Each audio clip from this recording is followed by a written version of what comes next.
Pourquoi j'ai envie de mettre aussi des textes à l'examen, sachant que c'est un QCM, hein, de toute façon, donc il n'y aurait pas dans le QCM un commentaire de texte, ça non. Mais pourquoi je veux mettre des textes à l'examen? C'est dans un souci pédagogique en me disant que ça vous oblige à lire quelques textes de philosophie, voilà. Toujours expliqué préalablement. C'est un peu comme dans un cours de droit civil, il me semble évident qu'il faut lire des articles du Code civil. Là, il me semble qu'il faut lire quelques textes qui seront courts finalement, hein. Alors, dans les sophistes, il y aura le fragment d'Antiphon le sophiste qu'on a étudié ensemble la dernière fois. Et je vous demanderai quand même aussi d'avoir en mémoire la fable sur l'anneau de Gigès, j'avais dit non, mais finalement, bon, on l'a expliqué, même si je ne l'ai pas mis en partage d'écran, c'est facile. Et c'est un truc dont il faut se souvenir, ça peut vous servir au concours de la magistrature, je ne sais pas, l'épreuve de culture générale, c'est le genre de culture classique. Le mec qui corrige ça, qui est magistrat ou je ne sais pas trop quoi, énarque, qui n'a aucune culture ni une, putain, le mec ici de Platon, ça lui plaît, quoi. Hein.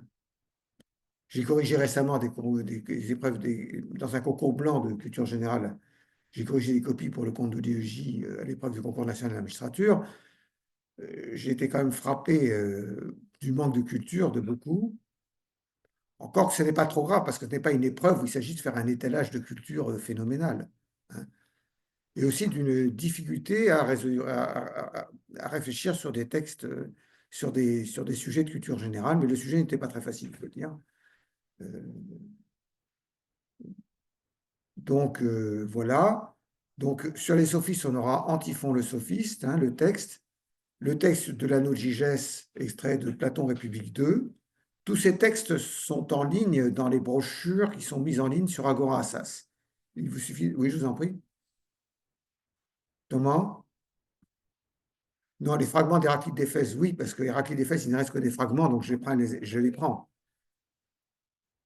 L'anneau de Gigès, j'en parle dans mon cours, mais je ne le reproduis pas intégralement dans mon cours. Putain, le cours, il fait déjà, vous n'avez qu'une partie du cours, il fait déjà 120 pages, et après, avec Platon, ça va faire 200 pages.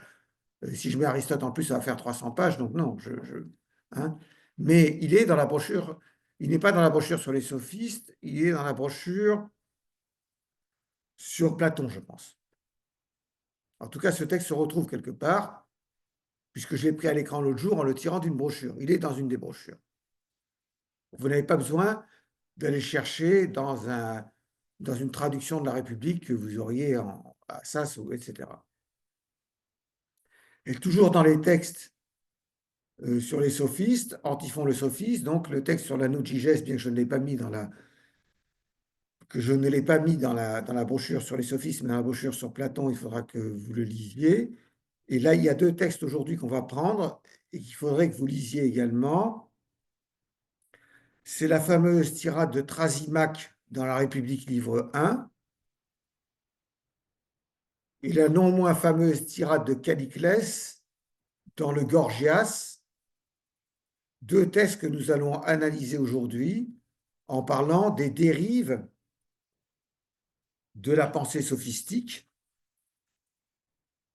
de la dérive du positivisme juridique sophistique. J'avais annoncé ces deux textes jeudi dernier en disant que ces dérives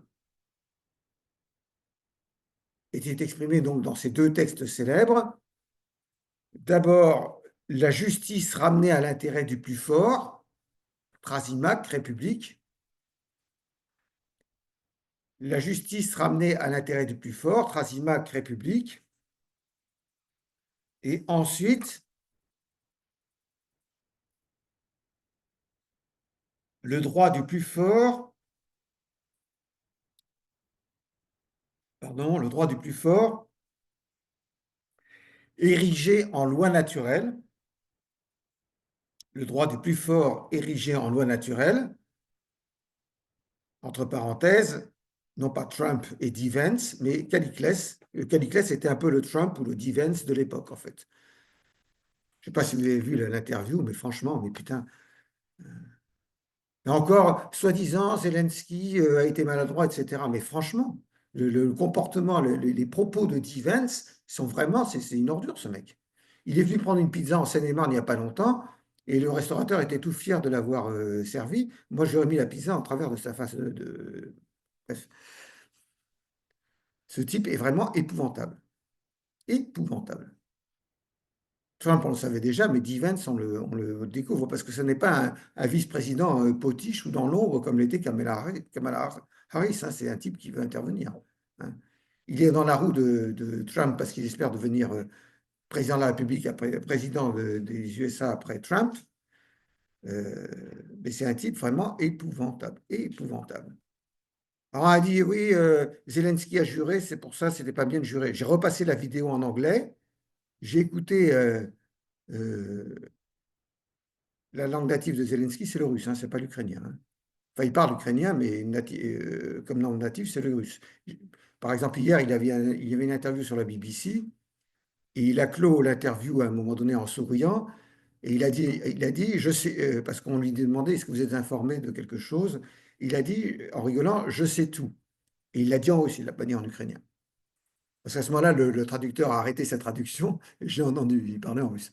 Donc, j'ai cherché dans le. Oui, je suis pas un expert en russe, mais l'ayant étudié quand même dans ma jeunesse et parlant par ailleurs couramment polonais, bon, j'ai des chiffres. Donc, il a dit Yavsio znаю. Yavsio znаю, ça veut dire je sais tout. Et il l'a dit en russe. À moins qu'en ukrainien on dise pareil, mais je ne sais pas. Mais en tout cas, ça c'est du russe. Et on a dit, lors de l'entretien, il a il a proféré un jargon en russe ou en ukrainien. J'ai repassé la vidéo en version originale anglais. Je l'ai entendu à aucun moment jurer en ukrainien ou en russe. Alors je pense que c'est encore une histoire de complotiste et qu'il ne l'a pas fait. Alors qu'il y avait quand même matière à le faire. C'est juste pour le discréditer. De toute façon, c'était un traquenard. C'est évident que c'était un traquenard. C'était juste pour l'humilier, pour lui dire qu'on n'avait pas l'intention de l'aider, qu'on n'avait rien à foutre de l'Ukraine. Ils l'ont fait venir pour ça. Tout le monde a bien compris. Mais il y a une deuxième victime dans cette affaire, c'est les États-Unis, parce que Trump a abîmé, ruiné la réputation des États-Unis, peut-être pour toujours. Voilà. Voilà ce qui arrive quand on met un populiste autocrate à la tête d'un État. Donc, prenons la première dérive, petit alpha.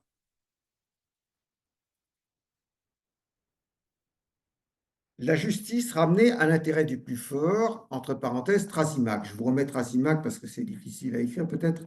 Je vous remets Trasimac dans le chat.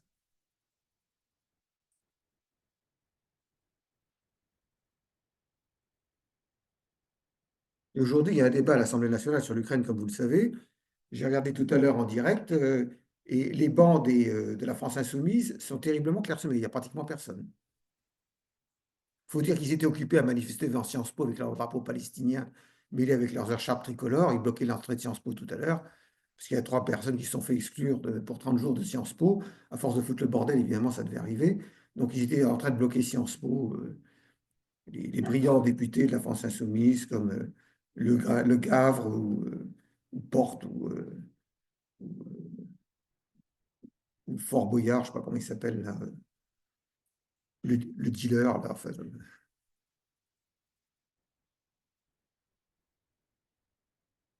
Louis Boyard. Moi, je l'appelle Sergent Garcia parce il a pris tellement de poids en 2 ans depuis qu'il est député. Il doit il doit être tout le temps à la buvette de l'Assemblée nationale. C'est pas possible de prendre du poids comme ça.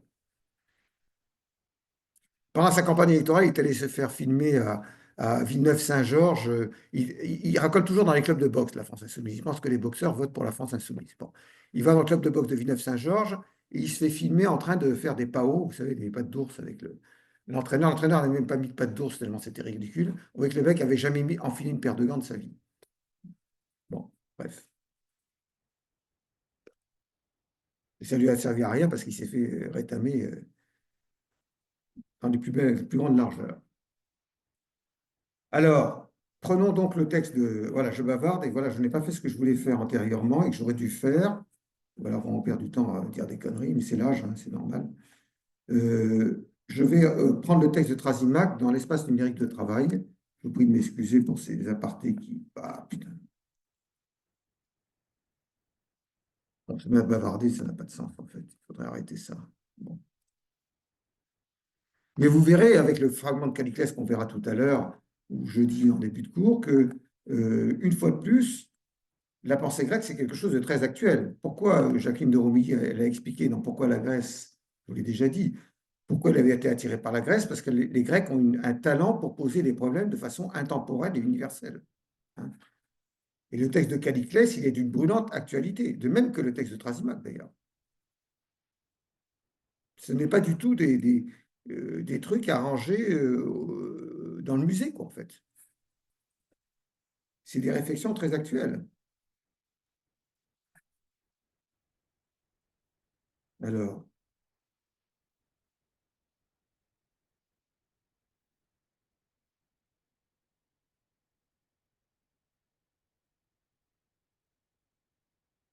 pourquoi ça ne se défile pas là?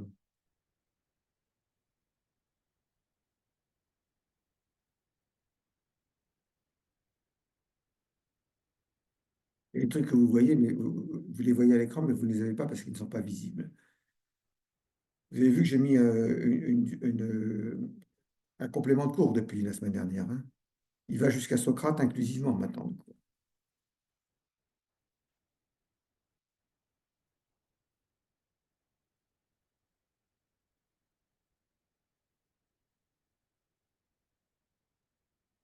Alors, pour qu'on soit clair, vous voyez sur Héraclite, ça, je vais le mettre, je vais le préciser sur le DKB 114, ceux qui parlent avec intelligence tirent leur force nécessairement de ce qui est commun à tous, comme la cité de la loi, etc. On a vu ce fragment ensemble. Hein. Ensuite, on a vu le fragment, il faut que le peuple combatte pour la loi, celle établie comme pour les remparts. Et la loi, c'est aussi d'obéir à la volonté d'un seul. Ces trois fragments sont dans le truc. Et aussi le fragment sur le fleuve. Il est tellement connu que ce serait dommage de ne pas le regarder. Voilà, bon, ça c'est Héraclite. Alors maintenant, j'arrive aux sophistes. Et dans la brochure sur les sophistes, le texte, la tirade de Thrasymachos, c'est le cinquième texte. Et la tirade de Caliclès, c'est le sixième texte.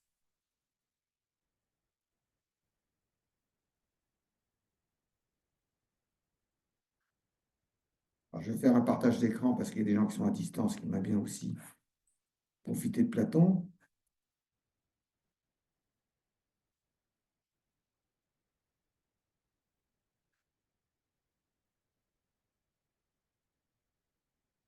Voilà.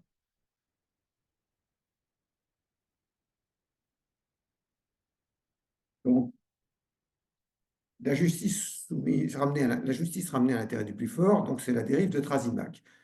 Alors, je vous explique, parce que je ne vous ai pas mis tout le début du livre 1 de la République, parce que là, ce serait vraiment trop long. Et peut-être je vous ai déjà parlé dans quel contexte, je vous ai déjà dit dans quel contexte ça se passe ou pas. On en a déjà parlé? Mais à quelle occasion? Comment? Ah oui, d'accord. Je parlais du livre 1, mais sous un autre aspect, en fait. Euh, le livre 1 débute par une visite de Socrate au Pirée. Ils sont descendus au Pirée pour assister à des fêtes, et en rentrant de ces fêtes, ils sont presque invités de force chez un vieil ami de Socrate qui s'appelle Céphalée, ça veut dire la tête en grec, et vous savez, cynocéphale, hein, le singe, alors là, il s'appelle Céphalée. Et donc, je ne rentre pas dans le détail, mais il y a une discussion qui survient entre les protagonistes sur la question de savoir comment la justice peut-elle se définir. Qu'est-ce que c'est que la justice, en fait? Qu'est-ce que c'est que la justice? Discussion à laquelle Céphalée ne prend pas part parce que Céphalée a un sacrifice à faire, donc il s'éclipse assez rapidement et il laisse les gens discuter. Et en fait, à ce moment-là, il y a un jeune homme qui s'appelle Polémarque, je ne sais plus, je crois que c'est un des fils de Céphalée ou quelque chose comme ça. Euh, il intervient alors que Socrate est en train de se demander, Socrate pose, comment dirais-je, insidieusement la question de savoir ce que c'est que la justice à propos de ce que Céphalée raconte sur sa vie. Et à ce moment-là, Polémarque dit, oui, la justice, c'est ce que, comme le dit Simonide, qui était un poète grec connu. Oui, alors où est le chat maintenant? Faut que j'arrête le partage pour mettre le chat. Simonide.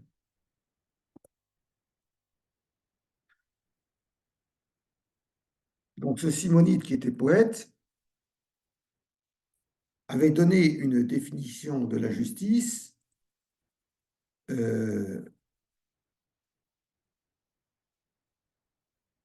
avait donné une définition de la justice qu'on rencontre classiquement en fait dans les études de droit. Cela pour dire qu'il n'y a rien de nouveau sous le soleil. La justice consiste à rendre, à restituer à chacun son dû. Littéralement, c'est le texte grec, c'est apodidomai, ça veut dire restituer en grec. La justice consiste à restituer à chacun son dû. Vous savez, on dit en latin sum cuique tribuere. Hein, bon, les gens sont tout contents quand ils ont dit ces mots de latin, comme si ça remontait aux Romains, mais en fait c'est bien antérieur. Donc Simonide dit la justice, ça consiste à restituer à chacun son dû.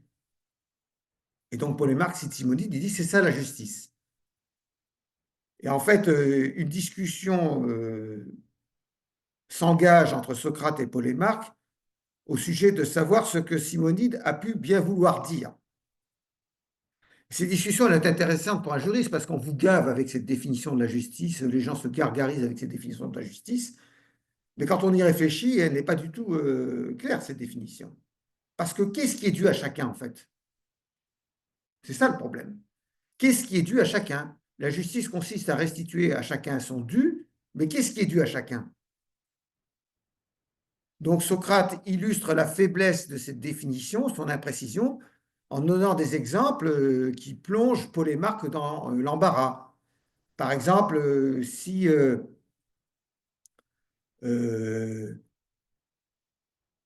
un ami à vous vous a prêté une épée et que vous devez la restituer, mais votre ami est devenu entre-temps dingue, est-ce que vous allez lui restituer l'épée parce qu'il risque de se blesser avec son épée ou de tuer quelqu'un d'autre? Hein? Faut-il lui restituer ce qui lui est dû? Hein?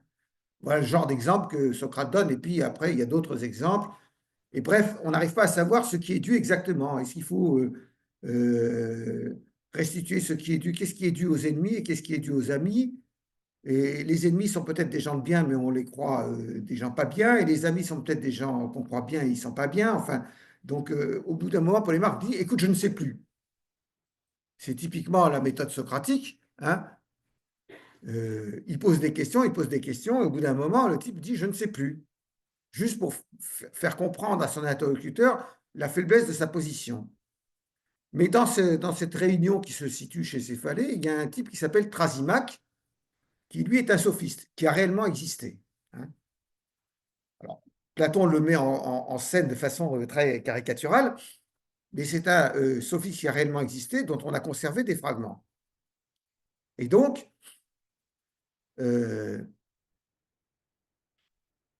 Thrasymach dit, à un moment donné, il interrompt la conversation, il dit, ah ben la voilà bien la belle ironie de Socrate. Voilà Socrate dans ses œuvres, avec son ironie, qui consiste à plonger les gens dans l'embarras sans jamais proposer une solution. Tout ce que tu sais faire, c'est faire comme l'âne qui veut du son, quoi. Tu t'amuses, je veux dire, au détriment des gens, en les plongeant dans l'embarras, et tu ne proposes rien, tu es un type négatif, en fait. Et donc, Thrasymach dit, donne-nous donc une définition de la justice, toi, Socrate, au lieu d'embarrasser les autres. Mais ne t'amuse pas à nous dire que la justice, c'est l'utilité, l'intérêt, ce qui est dû, ou je ne sais pas trop quelle fadaise encore. Ça ne va pas prendre avec moi, Thrasymach, tu ne vas pas m'avoir comme ça. Hein.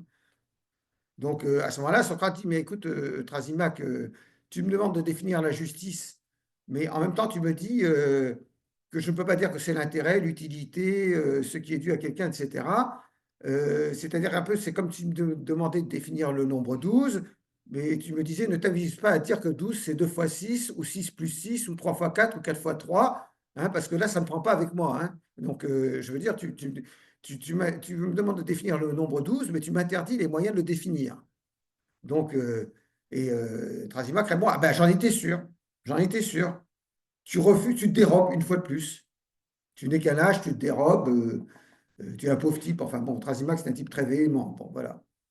Et donc, Socrate le prend d'une autre façon. Il dit, mais écoute, Socrate, écoute, Thrasymachre, moi, je ne demande pas mieux de savoir ce que c'est que la justice, parce que c'est quelque chose que tout le monde chérit. La justice, c'est quand même la règle d'or de la société athénienne, comme vous le savez. Donc, je ne demande pas mieux que savoir ce que c'est que la justice. Mais le problème, c'est que nous sommes embarrassés. Je ne feins pas l'ignorant, je suis embarrassé. Mais toi, Thrasymachre, qui est si intelligent, peut-être tu sais ce que c'est que la justice. Et Thrasymachre, qui brûle de donner sa définition de la justice, n'est-ce pas? Mais il se fait un peu prier. Il dit, oui, d'accord, mais c'est pas gratuit, quoi, hein. Il faut que tu payes. Bah oui, les sophistes, donc ils gagnent de l'argent avec ces leçons. Donc, bah, Socrate dit, oui, mais moi je suis raide, donc je peux pas je suis raide comme un patacé, donc je ne peux pas te payer. Mais tu auras droit à mon éternelle reconnaissance, ou quelque chose comme ça, hein. Et les autres qui sont autour disent, mais de toute façon, Socrate, on t'aidera à payer la leçon de Thrasymachre, etc. Donc, Thrasymachre a trouvé le prétexte pour pouvoir intervenir, en fait. Et c'est là qu'il intervient et qu'il commence à parler de ce qui est, selon lui, la justice. C'est document 5, là, au bas de la page 8 de la brochure sur les sophistes. Écoute donc, dit-il, j'affirme que le juste n'est autre chose que l'avantageux au plus fort, que l'utilité du plus fort ou l'avantageux au plus fort. C'est le même terme en grec, hein. Ophéléion, hein, ça veut dire peu importe que vous ne le connaissez pas en grec, hein.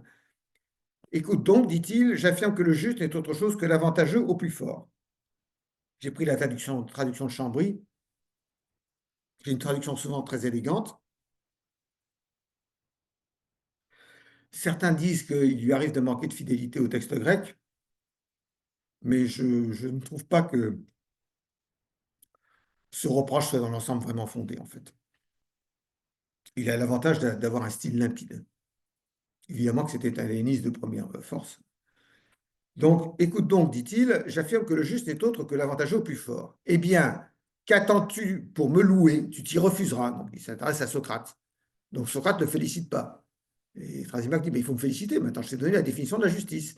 C'est l'avantageux, l'utilité au plus fort, du plus fort. Et donc Socrate répond, il faudrait d'abord que je comprenne, car pour le moment, je ne saisis pas. Tu prétends que l'avantageux au plus fort est le juste.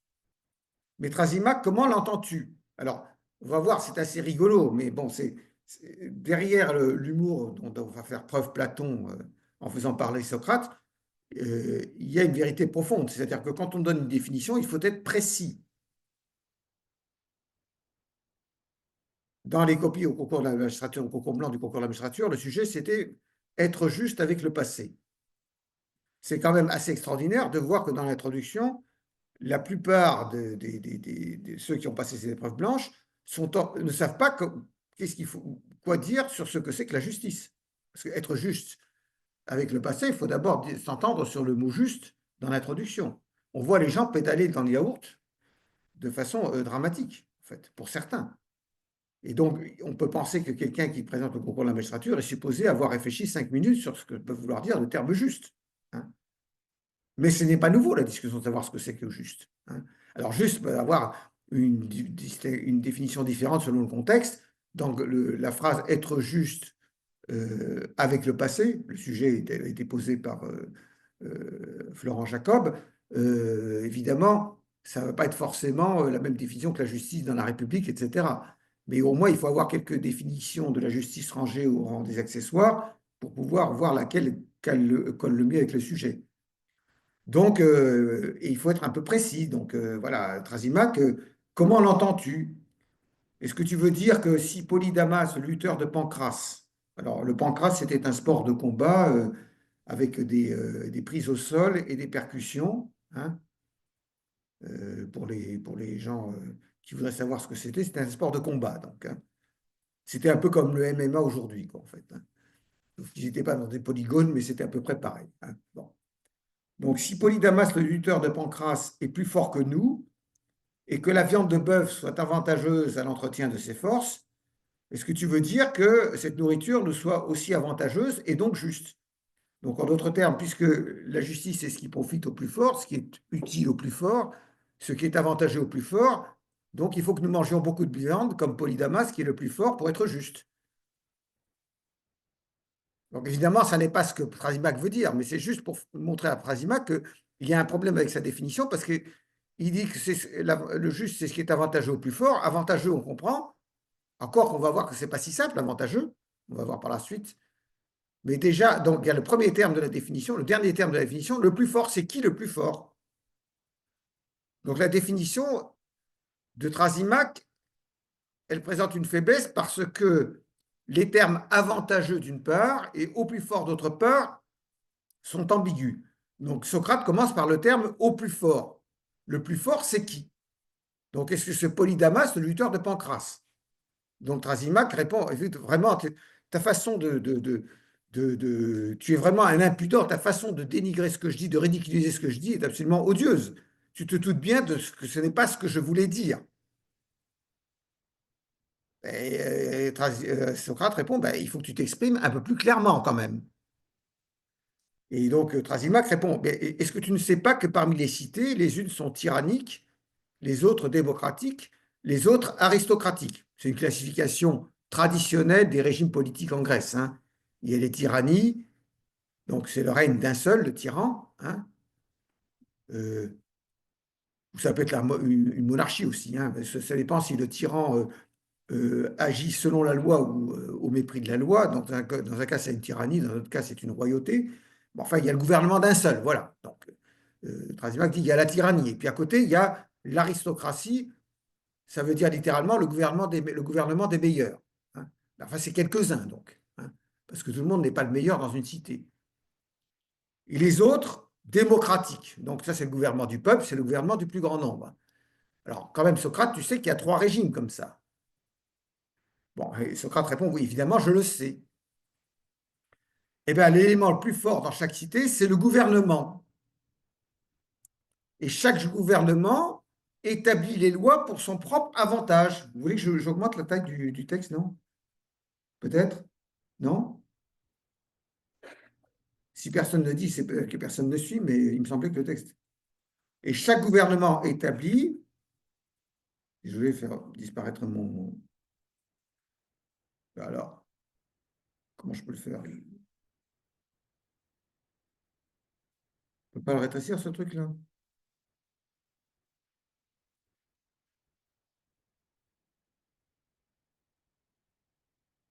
Pénible, ça. Ah, très bien.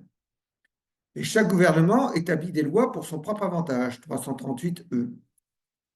La démocratie des lois démocratiques, la tyrannie des lois dynamiques et les autres de même. Ces lois établies, ils déclarent juste pour les gouverner leur propre avantage. Ils punissent celui qui le transgresse comme violateur de la loi et coupable d'injustice. Voilà donc comme excellent ce que j'affirme. Dans toutes les cités, le juste est une même chose, l'avantageux au gouvernement constitué. Or, celui-ci est le plus fort, d'où il suit, pour tout homme qui raisonne bien, que partout le juste est une même chose, l'avantageux au plus fort. Donc le plus fort, en fait, c'est le gouvernement établi.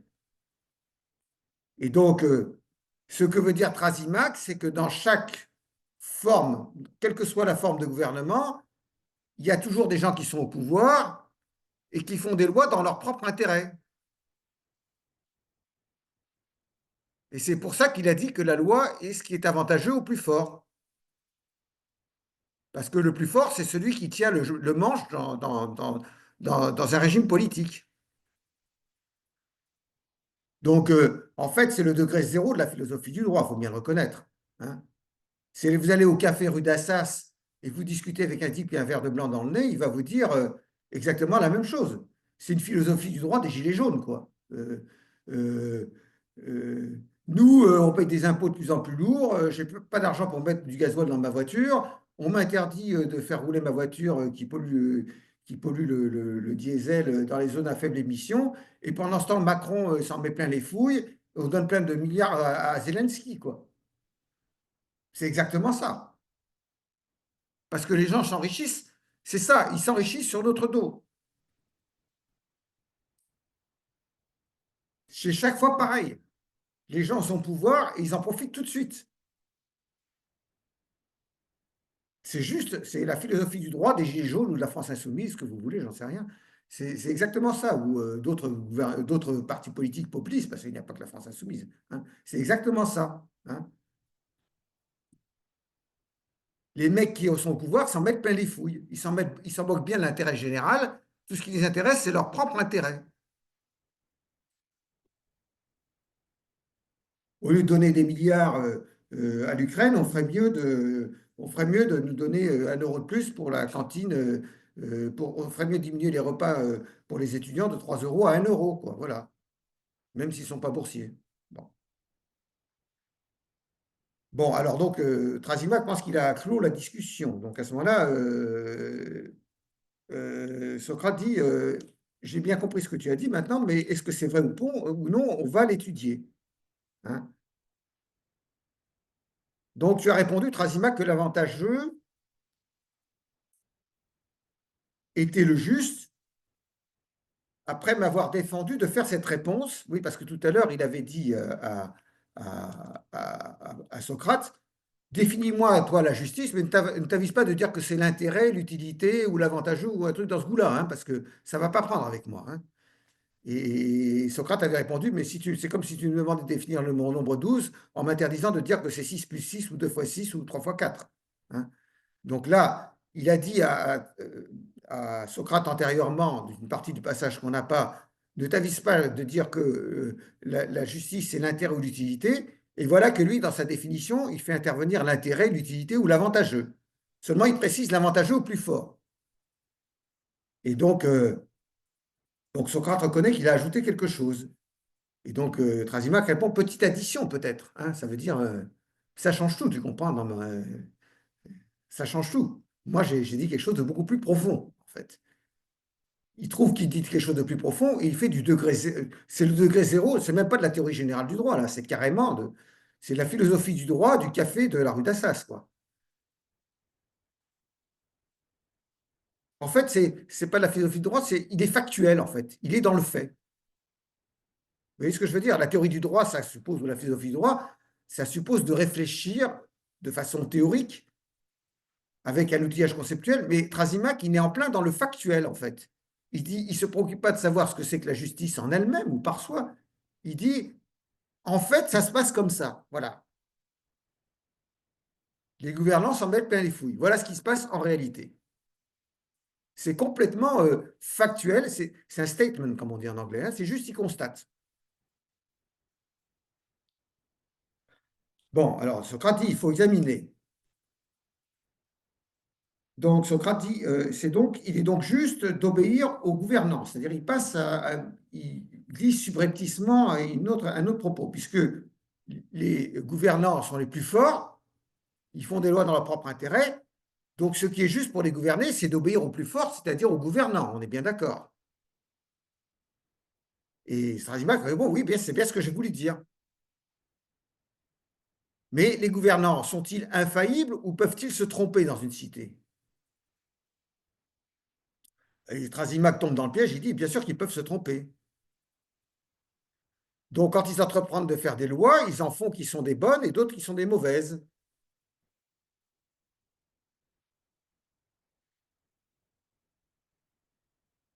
Mais c'est toujours ce qu'ils font qui doit être respecté par les gouvernés. Nous sommes bien d'accord, hein, j'accélère un peu, hein, euh, mais il a reconnu, Trasima, que les gouvernants pouvaient se tromper.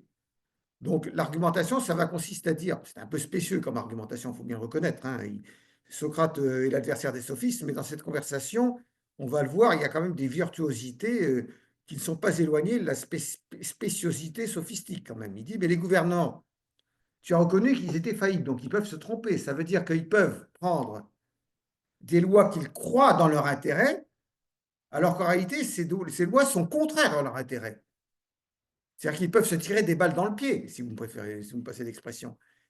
Ils prennent une loi qu'ils croient dans l'intérêt, mais en réalité, elle n'est pas dans leur intérêt. Ça peut leur arriver, puisque tu nous as reconnu toi-même qu'ils pouvaient se tromper. Alors, bah oui, alors donc, la justice, c'est aussi ce qui est désavantageux au plus fort. Parce que s'ils font une loi qui est contraire à leur intérêt, parce qu'ils se sont trompés et que néanmoins les gouvernés doivent obéir à la loi parce que ce qui est juste pour les gouvernés, c'est de respecter la volonté des gouvernants. Donc la justice est aussi ce qui est désavantageux au plus fort et pas seulement ce qui est avantageux au plus fort. Tout dépend si le gouvernant s'est trompé ou pas. Donc en fait, la définition de la justice a été retournée. La définition de Trasimac de la justice a été retournée. Et donc là, il y a une espèce d'expression de stupeur qui parcourt l'assistance, parce que les gens ne sont pas sûrs que Trasimac a été vraiment réfuté, parce que ça dépend ce que voulait dire Trasimac, en fait. Et là, il y a une discussion entre deux personnes qui assistent, Paul et Marc d'un côté et Kit au fond de l'autre.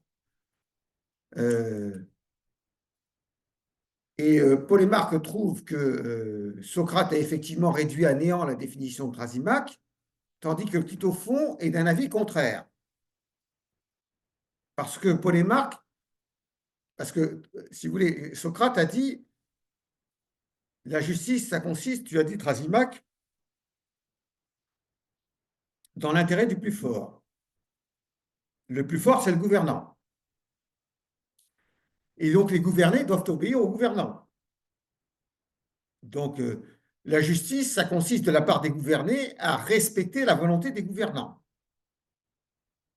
Si on prend la définition de Trasimac en disant qu'elle débouche sur cette seconde définition, c'est-à-dire la justice est l'intérêt du plus fort, or les plus forts sont les gouvernants, donc la justice consiste de la part des gouvernés à respecter la volonté des gouvernants, si on prend les choses comme ça, effectivement, la définition de la justice de Trasimac n'est pas une définition, c'est d'ailleurs là, à cela que Socrate voulait en venir, ce n'est pas une définition, parce que la justice est à la fois une chose et son contraire, parce que les gouvernants peuvent prescrire des lois qui leur sont avantageuses, mais ils peuvent aussi se tromper et prescrire des lois qui leur sont en réalité désavantageuses, mais qu'ils croient avantageuses.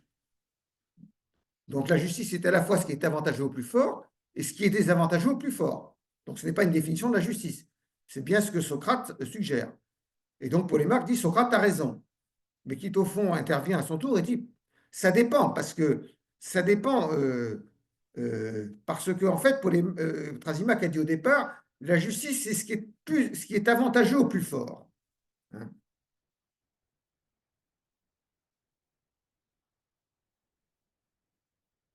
Et c'est ce que le plus fort croit être à son avantage que Trasimac a dit comme étant la justice.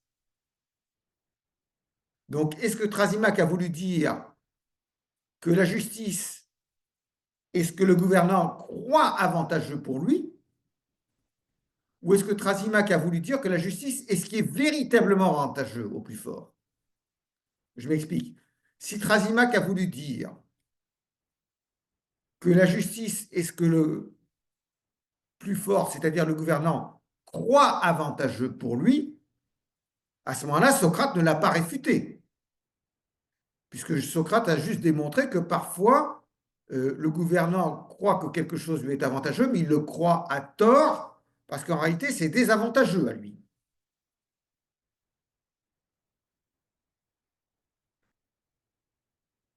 Mais il y a une ambiguïté parce que d'autres dans l'assistance ont compris que Trasimac voulait dire que la justice était vraiment ce qui était plus avantageux au plus fort. Que la justice était vraiment ce qui était avantageux au plus fort.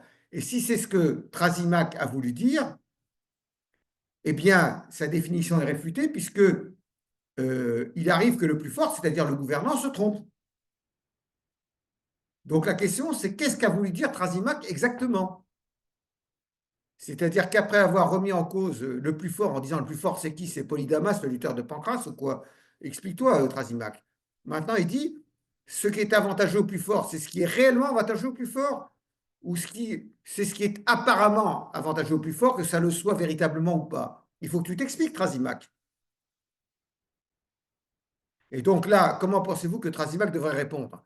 Trasimac, il est dans le factuel. Il considère en fait, il se contente de faire une constatation. Donc il devrait répondre, logiquement, il devrait répondre, ben, écoute, moi, ce que j'ai voulu dire, c'est que la justice est ce qui semble avantageux au plus fort, que ça le soit en réalité ou pas. S'il reste dans le factuel, c'est ce qu'il devrait dire. La justice est ce qui semble avantageux au plus fort, que ça le soit ou pas. Et donc, à cette condition-là, Socrate ne l'a pas réfuté. Parce que ce qui semble avantageux au plus fort peut lui être en réalité désavantageux. C'est dur, hein, mais c'est la subtilité grecque. Hein. Donc, si on pourrait penser que Thrasymachus va s'en tirer comme ça, hein, en restant dans la ligne de conduite qui est la sienne depuis le départ, c'est-à-dire ne pas proposer des définitions théoriques, mais rester dans le factuel, en fait. Or, au lieu de faire ça, Thrasymachus, qui est un homme vaniteux, s'engage dans une voie beaucoup plus périlleuse, mais dont on va voir qu'elle est suicidaire, qui consiste à dire que non, il dit non, non, moi, c'est pas factuel. J'ai proposé une véritable définition de la justice. Et c'est ce qui arrive, page 10, etc. Donc, je ne prends pas ça en détail, mais il dit, en substance, j'ai proposé une véritable définition de la justice parce que le gouvernant n'est véritablement gouvernant que lorsqu'il ne se trompe pas. Un gouvernant qui se trompe n'est plus un gouvernant. Donc, la justice doit s'entendre de ce qui est véritablement avantageux au plus fort. La justice doit s'entendre de ce qui est véritablement avantageux au plus fort. C'est comme un médecin ou un calculateur, dit Thrasymachus. Le calculateur n'est véritablement calculateur que quand il fait correctement ses opérations.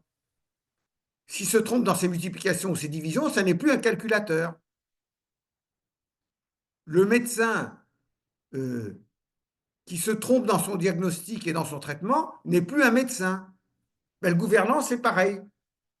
Il n'est gouvernant que tant qu'il ne se trompe pas. S'il se trompe, il est indigne de son art et donc il n'est plus gouvernant. L'art de gouverner, c'est l'art de gouverner sans se tromper. Donc la justice, c'est ce qui profite véritablement au plus fort. Ce qui est avantageux véritablement au plus fort. Donc on voit que, en fait, il s'engage dans une ontologie de la justice, hein, dans une voie ontologique, dans une définition théorique de la justice, en quittant le terrain factuel qui était le terrain de départ. Au lieu de dire, ben oui, les gouvernants, parfois ils croient que c'est avantageux, mais c'est désavantageux, et voilà, et puis c'est comme ça. Hein. Donc effectivement, ma définition de la justice, c'est parfois une chose et parfois son contraire. Voilà, parce que c'est des faits qui sont comme ça. Mais au lieu de faire ça, non, il s'engage dans une voie beaucoup plus ambitieuse, parce qu'il veut, en fait, il veut mater Socrate quelque part, il veut l'écraser de sa supériorité intellectuelle. Alors là, il s'engage toute une discussion, on ne va pas prendre dans le détail, mais grosso modo, ça veut donc dire que l'art de gouverner, ça consiste à faire des lois qui sont véritablement dans son propre intérêt et pas dans l'intérêt des gouvernés. On s'en met plein les fouilles et des gouvernés, on n'en a rien à foutre. Et seulement si on s'en met vraiment plein les fouilles. Si on se trompe, alors là, on n'est plus gouvernant. Donc à ce moment-là, intervient une question, mais parce qu'il y a un terme qui revient dans le texte, c'est technique, qui veut dire art en grec. Hein, ça donne technologie, technique, etc. Mais c'est art, c'est pas au sens art forcément pictural ou art au sens des beaux-arts. Hein, c'est l'art au sens technique. Donc il y a une technique de gouverner, un art de gouverner. Donc la définition à ce moment-là glisse sur l'art de gouverner. Parce qu'en fait, c'est Thrasymachus qui a introduit la discussion sur ce thème-là, puisqu'il a dit l'art de gouverner, c'est l'art de faire des lois qui sont véritablement dans son propre intérêt. C'est ça l'art de gouverner. Celui qui se trompe, il n'est plus gouvernant parce que ce n'est plus son art, il n'exerce plus un art de gouverner. Donc la discussion dérive sur la question de savoir ce qu'il faut entendre par art de gouverner. Et là, Socrate va suivre une démarche qui est assez intéressante parce que ça montre comment Socrate fonctionne. Donc, que va faire Socrate? Il va s'en prendre à la définition de l'art de gouverner par Thrasymachus. Parce que finalement, ce que dit Thrasymachus, c'est que l'art de gouverner, c'est un art qui est institué dans l'intérêt du gouvernant et pas dans l'intérêt du gouverné. On est bien d'accord. Donc, en fait, Socrate va prendre par induction un certain nombre d'exemples pour donner ensuite une généralisation de ce que c'est qu'un art et pour ensuite redescendre vers l'art de gouverner. C'est-à-dire, il dit, voyons un peu. Est-ce que la perfection d'un art, est-ce que l'art, il est institué en vue de celui qui le pratique ou en vue de celui auquel il s'applique? Qu'est-ce que la perfection d'un art? Puisque tu as dit que celui qui était gouvernant et qui se trompait, il n'était plus gouvernant. Il n'exerçait pas correctement son art, il n'était plus gouvernant. Mais qu'est-ce que la perfection d'un art? Qu'est-ce qui définit la perfection d'un art? Est-ce que c'est euh, qu'il est pratiqué, est-ce que c'est qu'il est en intérêt de quelque chose qui est extérieur, c'est-à-dire celui qui le pratique, ou est-il dans l'intérêt de celui auquel il s'applique? Est-ce que la perfection d'un art, ça ne signifie pas que cet art euh, est parfait en ce sens que il n'emprunte rien d'extérieur, c'est-à-dire que cet art est parfait en lui-même. S'il est parfait en lui-même, ça veut dire que c'est euh, dans l'intérêt de celui auquel il s'applique que réside sa perfection, et non pas dans l'intérêt de celui qui le pratique, qui est extérieur à l'art proprement dit. Par exemple, quand le médecin traite un malade, son patient, est-ce qu'il traite dans son propre intérêt ou dans l'intérêt du patient? Réponse, dans l'intérêt du patient.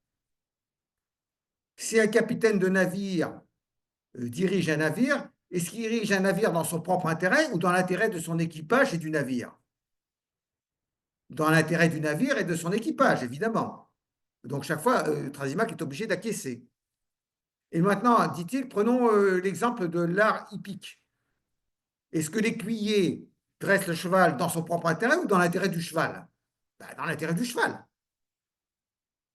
Et là arrive le coup de massue, mais l'art de gouverner, dis-moi.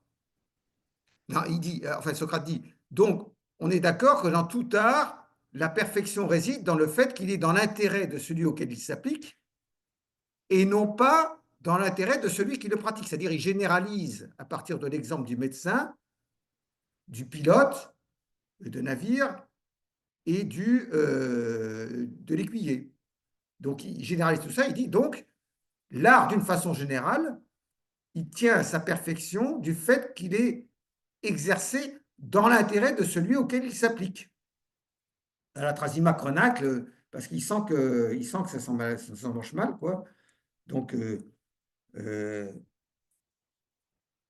mais pour chaque art, est-il un autre avantage que d'être aussi parfait que possible, etc., etc.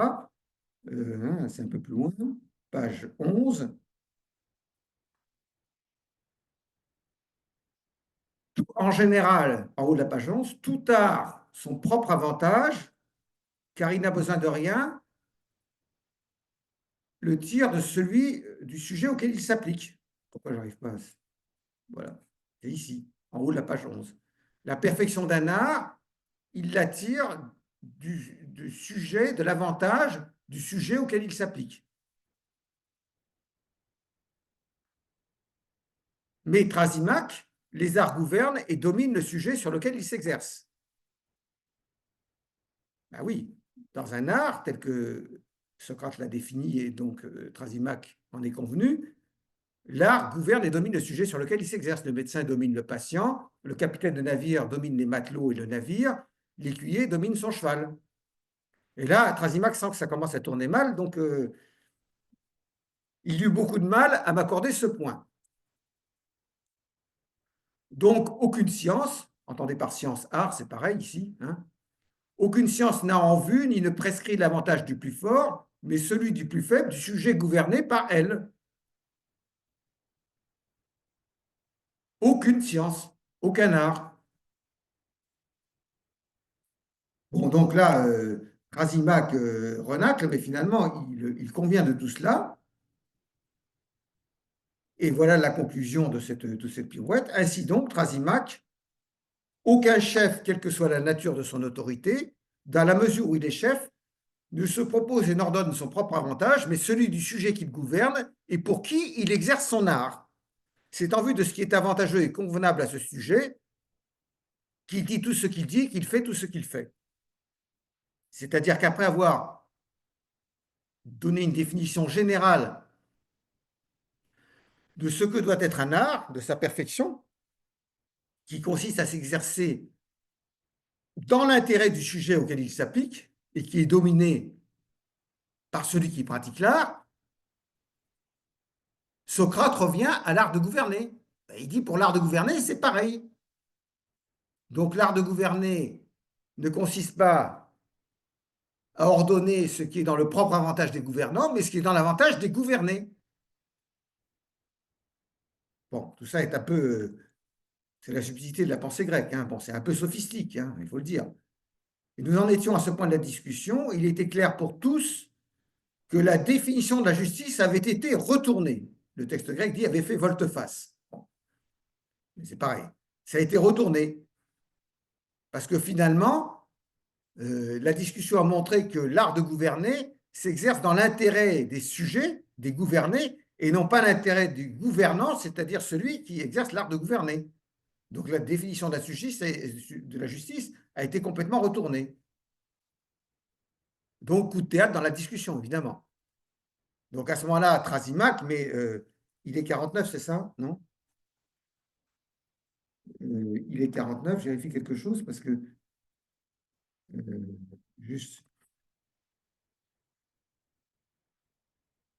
comment on fait pour réafficher ça là?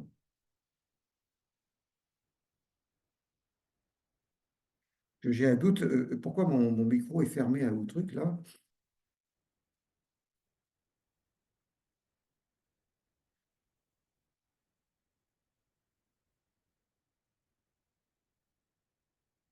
Ça ne marche pas. Qu'est-ce que c'est ce bordel là? J'arrive pas à terminer le partage d'écran.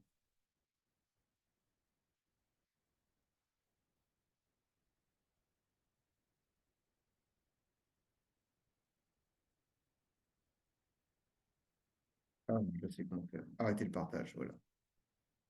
Voilà. Donc normalement, c'est enregistré, oui, c'est bon. Donc, en fait, la définition de la justice a fait volte-face. Et donc, on verra jeudi comment ça se termine. C'est-à-dire que Trasimaque, qui est complètement acculé dans les cordes comme un boxeur, fait un coup bas, en fait. C'est-à-dire qu'il insulte Socrate pour reprendre le dessus dans la discussion. Il dit à Socrate, est-ce que tu te mouches parfois parce que ta morve coule de ton nez et tu es dégueulasse.